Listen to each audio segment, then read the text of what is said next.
Hello everyone, कसे आहेत सर्व? आय होप सगळे ठीक असाल. मी पण एकदम मजेत आहे. तर आज तुम्हाला एकदम घरात शांतता दिसेल. पिऊ दीदी गेली स्कूलमध्ये. आज सकाळी सकाळी सगळं आवरून घेतलं. म्हटलं आज आमच्या इकडे गुरुवारी लाईट जाते, त्याच्यामुळं मग स्वयंपाक तर तसाच माझं सकाळीच होतो म्हणा, पण बाकीचे कामं पण आज पटपट आवरून घेतले. सगळं सकाळी सकाळी आवरलं तर दिवसभर मग एकदा सकाळी जर काम लवकर आवरलं नाही तर दिवसभर करत बसावं लागतं. सकाळी सकाळी लवकर आवरून जात. पिऊ नसल्यावरती, पिऊ जर असलं तर मग तिचं मध्ये मध्ये मध्ये मध्ये तिच्यानुसार, तिच्या मूडनुसार काम करावं लागतं. लहान मुलं घरात असले की त्यांच्यानुसार आपलं टाईम टेबल चेंज करावं लागतं. सगळ्याच आयांना ही गोष्ट माहितीच असेल. तर आज आमच्या घरी पण एक छोटंसं बाळ येणार आहे. ते बाळ आत्तापर्यंत म्हणजे लहानच आहे आत्तापर्यंत म्हणण्यापेक्षा. 5-6 महिन्याचं, 6 पण महिन्याचं नाही, 5 महिन्याचं आहे. तर म्हणजे पहिल्यांदाच आमच्या घरी येतं आहे ते. आज माझ्या भावाची मुलगी तिथं असतो, तो अमोल, माझा मावशीचा मुलगा, त्याची मुलगी येणार आहे. तिला ते पण दोघंच असतात इकडे पुण्याला, त्याच्यामुळे आज तिला व्हॅक्सिन द्यायचं होतं. मग त्याची मम्मी म्हणे मी येते ताई तुमच्याकडे, रडली बिडली तर परत मला एकटीला नाही होणार. त्यांना म्हटलं या मग. पिऊ दीदीला पण खूप आनंद झाला आहे, मामी येणार आहे म्हटल्यानंतर. आज सकाळी सकाळी उठल्यानंतर म्हणे मम्मा आज मामी येणार आहे, बाळ येणार आहे, मला स्कूलला नाही जायचं, का बरं नाही आले अजून? म्हटलं अजून मामी बाळ झोपलेलंच असं. लहान मुलांना लहान मुलंच आवडत, म्हणजे खेळायला पण छान वाटतं लहान मुलांसोबत. तिला पण एकटी एकटी घरात असते. आता स्कूलमधून आल्या मला विचारून मामी आल्या का? अजून काय आल्या नाही त्या, येतीलच अजून अर्ध्या तासामध्ये. अर्ध्या तास अंतरावर राहतात आमच्यापासून. तर आज मला ह्या गोष्टीबद्दल बोलायचं होतं की काही काही लोक म्हणजे कसे असतात ना. आता आमच्या फॅमिलीमध्येच, आता मी सांगत नाही ॲक्च्युली कोणाबद्दल बोलते मी. माझ्या बहिणीला, एक बहीण आहे माझी, तिला पाहुणे बघायला आले होते. तर म्हणजे तिचा स्वभाव एकदम छान आहे, काम पण एकदम, कामाला पण एकदम चपळ आहे, अशी आळशी नाही. किंवा काही काही मुली कशा असतात का उत्साह नसतो कोणत्या गोष्टी, प्रत्येक गोष्टी ती आनंद म्हणजे उत्साहाने कोणती गोष्ट करते. स्वभाव पण एकदम हसमुख आहे तिचा.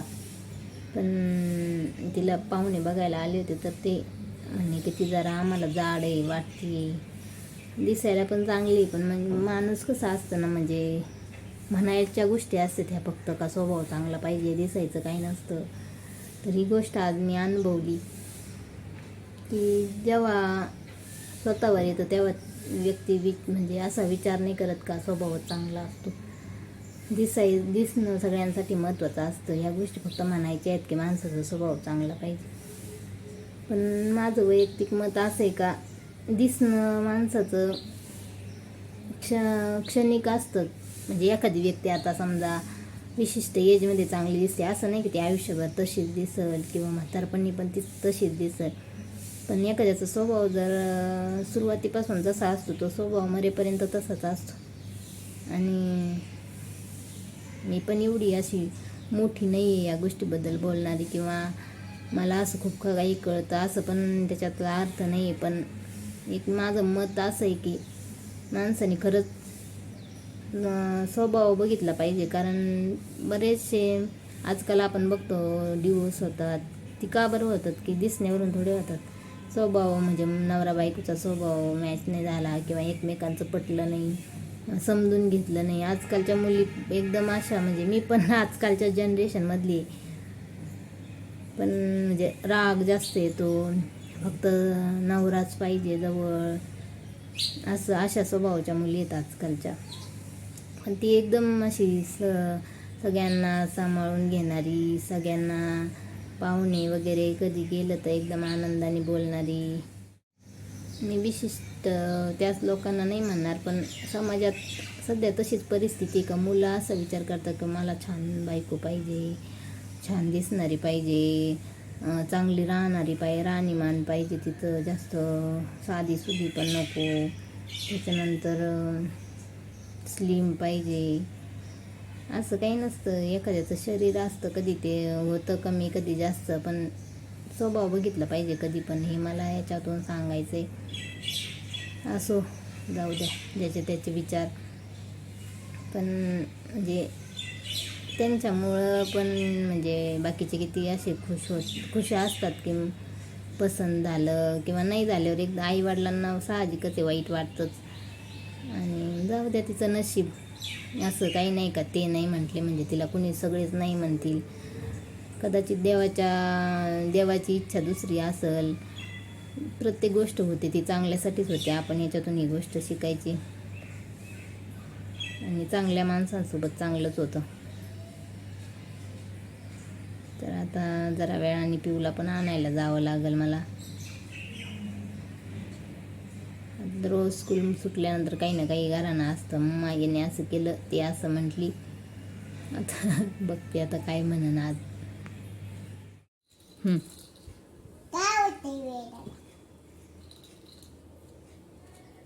बोल ना बोल ना.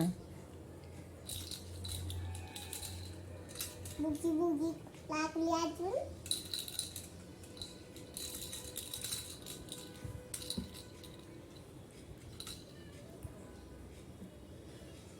काय करतेस?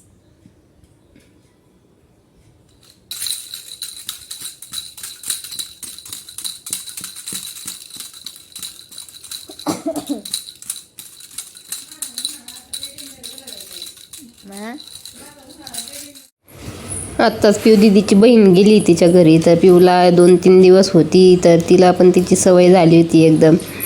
ती गेली तर एवढी रडत होती पिऊ दीदी, मम्मा मला आता करमत नाही, आठवण येते बाळाची.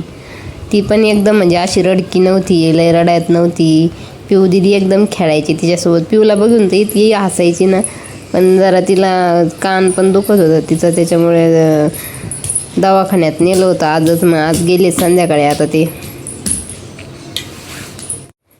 तर पिऊला म्हटलं आता उद्या ते दवाखान्यात गेले, तर आज रात्री तिथंच थांबणार आहे हॉस्पिटलमध्ये, उद्या येतील. मग आता गप्प बसून ऐकू राहिली माझं.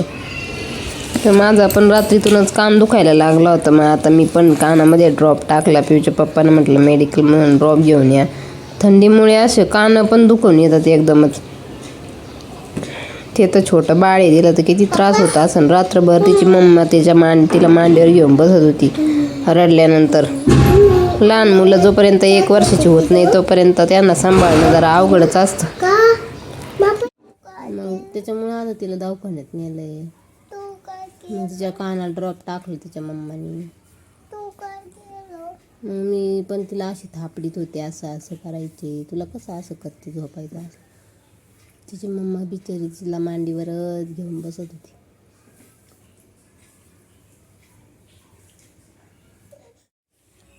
काय मामीन ते? मामीन मामा काय?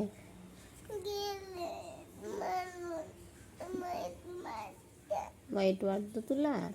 मग परत येतील ना ते तिचं बरं झाल्यावर. ती रडती रात्रीची, मग त्यांच्या घरी गेलं का ती बरी होईन, मग परत येते ना आपल्याकडं. तवर बोर होईल तुला. उद्या पप्पाला सुट्टी आहे, पप्पा पण घरीचे. आपण कुठं तरी जाऊ फिरायला उद्या. ओके. दुसऱ्या मग कुठं जायचं तुला? तू जिकडं म्हणशील तिकडं जाऊ. या गार्डन मध्ये जायचं. बरं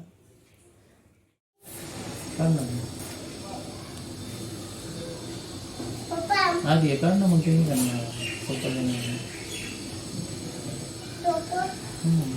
इझी काय ते कमीच निघलं तुला.